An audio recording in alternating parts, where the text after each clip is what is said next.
Assalamualaikum warahmatullahi wabarakatuh. Salam sejahtera untuk kita semua. Pertama-tama, marilah kita memanjatkan puji dan syukur atas kehadirat Allah Subhanahu wa Ta'ala, yang mana pada hari ini, di bulan Ramadan yang penuh berkah ini, kita diberi kesehatan, diberi kekuatan, dan dimudahkan segala urusan kita. Anak-anakku sekalian yang berbahagia, yang Bapak banggakan dan Bapak muliakan, pada kesempatan kali ini Bapak akan memberikan materi tausiah tentang akhlak. Sebelum kita memasuki materi tentang akhlak, terlebih dahulu kita membacakan Bismillahirrahmanirrahim. Materi kita kali ini tentang akhlak kepada orang tua. Berbuat baik kepada orang tua lebih dikenal dengan istilah birrul walidain. Artinya menunaikan hak orang tua dan kewajiban terhadap mereka berdua. Tetap mentaati keduanya, melakukan hal-hal yang membuat mereka senang, dan menjauhi berbuat buruk terhadap mereka. Adapun akhlak terhadap orang tua adalah sebagai berikut: menyayanginya, mencintainya, menghormatinya, mematuhinya, dan merendahkan diri padanya serta sopan kepadanya. Kita mengetahui dan menyadari dengan sepenuh hati bahwa hidup bersama orang tua merupakan nikmat yang luar biasa yang tidak dapat tergantikan dengan apapun yang ada di dunia ini. Di dalam Al-Quran, surat Al-Isra ayat 23-24, Allah mengatakan, "Dan Tuhanmu telah memerintahkan supaya kamu jangan menyembah selain Dia, dan hendaklah kamu berbuat baik pada ibu bapakmu dengan sebaik-baiknya. Jika salah seorang di antara keduanya atau kedua-duanya sampai berumur lanjut dalam pemeliharaanmu, maka sekali-kali janganlah kamu mengatakan kepada keduanya perkataan dan janganlah kamu membentak mereka, dan ucapkanlah kepada mereka perkataan yang mulia. Dan rendahkanlah dirimu terhadap mereka berdua dengan penuh kesayangan, dan ucapkanlah, wahai Tuanku, kasihanilah mereka keduanya sebagaimana mereka berdua telah mendidik aku di waktu kecil." Nah, ini adalah dalil Al-Quran mengenai akhlak kita kepada orang tua, yaitu surat Al-Isra ayat 23-24, yang mana kita harus berbakti kepada kedua orang tua. Nah, dalam ibadah sholat kita sering berdoa, Rabbi firli wali walidayya warhamhuma kama rabbayana shogiro. Rabbi firli wali walidayya warhamhuma kama rabbayani shogiro, yang artinya, ya Tuhanku, kasihanilah kedua orang tuaku, sayangilah mereka berdua sebagaimana mereka berdua telah menyayangi aku tatkala sewaktu aku masih kecil. Nah, itu arti daripada doa tersebut. Nah, bagus lagi ketika kita sholat pada sujud terakhir, kita membaca doa itu, doa orang tua sebanyak 3 kali. Nah, itu dibaca pada saat sujud terakhir, dibaca 3 kali. Semoga kita istiqomah dalam mengamalkannya. Karena apa? Karena di waktu sujud, ya, di waktu sujud yang terakhir itu doa kita diijabah oleh Allah. Keutamaan berbuat baik kepada orang tua. Yang pertama, merupakan amalan yang paling mulia.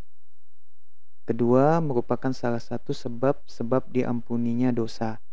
Jadi dosa kita itu akan mudah terhapus, akan bersih tatkala kita bakti kepada orang tua, ya.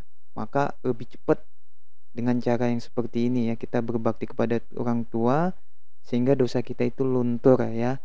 Namun jangan kita sebagai anak selalu berbuat maksiat, ya. Jangan. Jadi STMJ. Jadi STMJ itu sholat terus, M-nya maksiat jalan, ya. Jangan seperti itu. Oke. Yang ketiga, sebab masuknya seseorang ke surga. Jadi dengan bakti kepada kedua orang tua mengantarkan kita ke jalan surga. Kemudian yang keempat merupakan keridhaan Allah. Jadi ridho daripada orang tua itu merupakan ridho daripada Allah Subhanahu wa taala. Yang terakhir, yang kelima yaitu bertambahnya umur dan rezeki. Jadi umur kita bertambah dan rezeki kita itu melimpah. Dan Allah Subhanahu wa taala memberikan rezeki dengan arah yang tidak diduga-duga, dengan cara Allah yang tiba-tiba, dari jalan yang tidak kita duga-duga.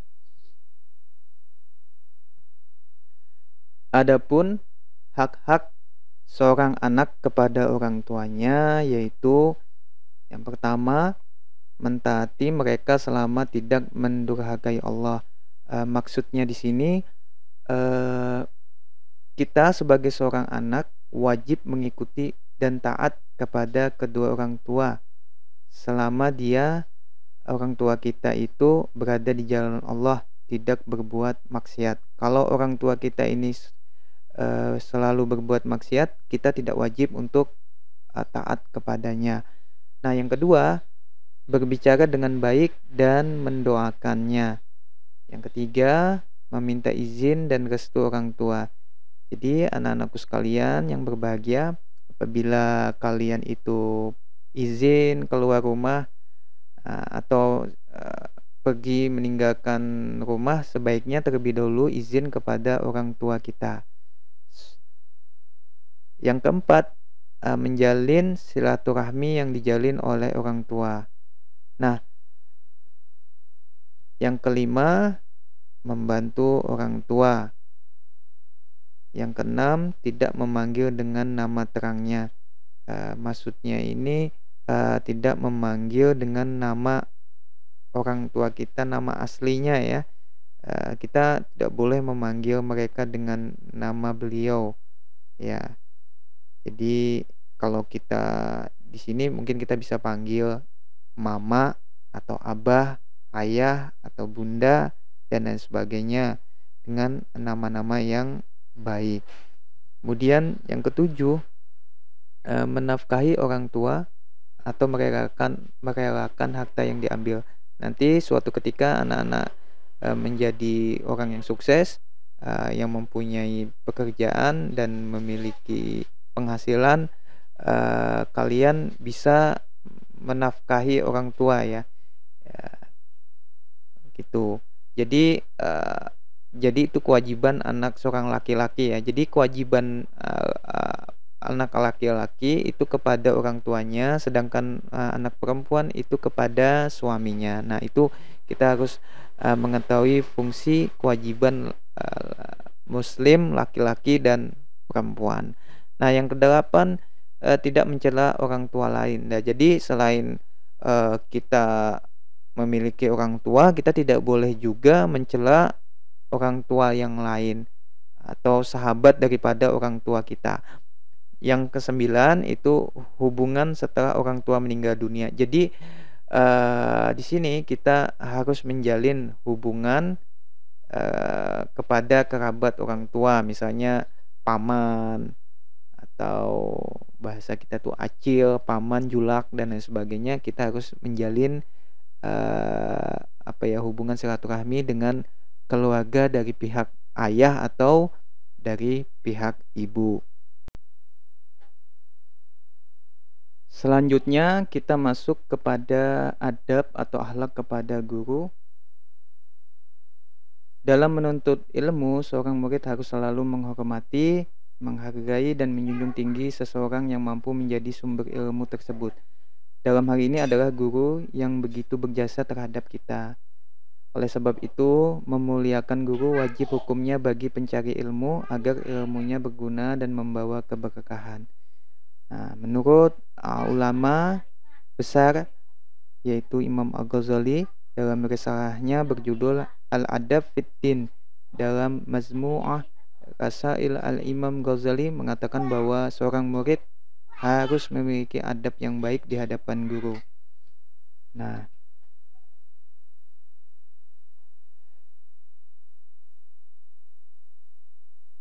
Adapun adab atau akhlak murid kepada guru, yang pertama mendahului memberi salam. Ketika kita bertemu dengan guru kita, terlebih dahulu kita ucapkan salam. Assalamualaikum, gimana kabarnya Pak, gimana kabarnya Bu, dan lain sebagainya. Kemudian kita terus bersalam ya, salim tangan kepada guru kita. Kemudian yang kedua, tidak banyak berbicara di depan guru, jadi sedikit berbicara di depan guru. Yang ketiga, berdiri ketika guru berdiri. Jadi pada saat guru berdiri, kita juga ngikut berdiri.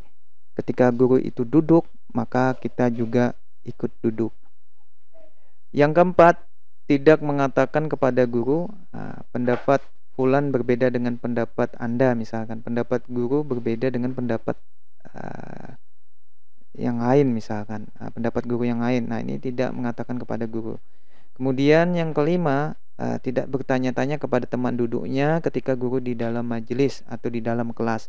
Jadi ketika guru sedang menjelaskan, menyampaikan materi, sebaiknya kita menyimak, mengamati, melihat apa yang disampaikan oleh guru. Jangan kita sibuk berbicara dengan teman kita atau sibuk berbicara sendiri.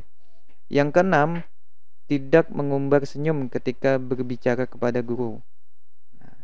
Yang ketujuh, tidak menunjukkan secara terang-terangan karena perbedaan pendapat dengan guru. Nah, kita kalau pendapat guru itu tidak sesuai dengan apa pendapat kita, ya kita tidak menunjukkan itu bahwa berbeda dengan beliau ya.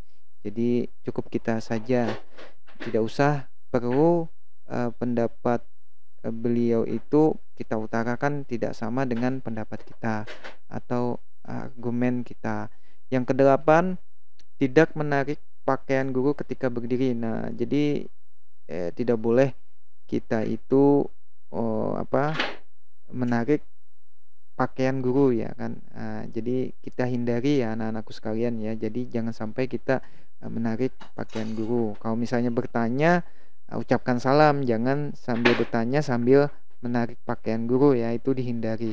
Kemudian yang kesembilan, tidak menanyakan sesuatu masalah di tengah perjalanan hingga guru sampai di rumah. Ketika guru lagi di jalan atau mengendari sepeda atau mobil, kemudian kita bertanya di sana ya kan, bertanya di tengah jalan, nah itu tidak sopan atau tidak pas adab kita ya.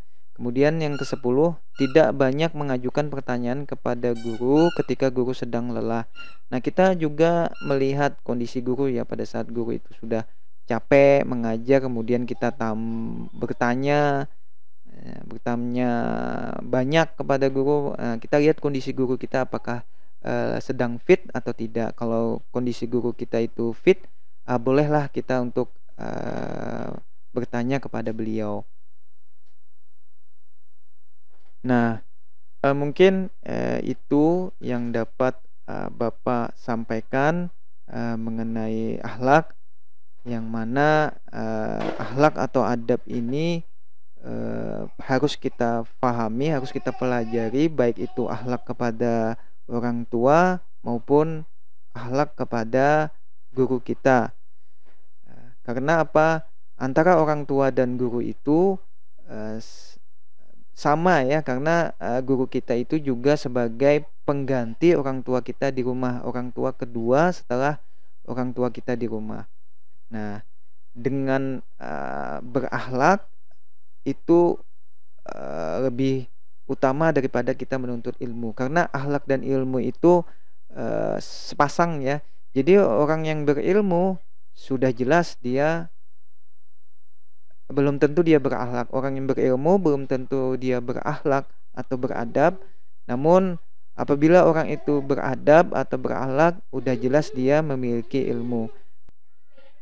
Demikian yang dapat Bapak sampaikan tausiah pada hari ini. Semoga anak-anakku sekalian dapat mempraktekkan, mengamalkannya dalam kehidupan sehari-hari, baik di rumah maupun di lingkungan sekolah. Sekian, terima kasih. Mohon maaf atas segala kekurangan. Kita tutup dengan doa penutup majelis. kafaratul majlis. Subhanaka Allahumma wa bihamdika asyhadu an la ilaha illa anta astaghfiruka wa atubu ilaik. Wabillahi taufiq wal hidayah. Wassalamualaikum warahmatullahi wabarakatuh.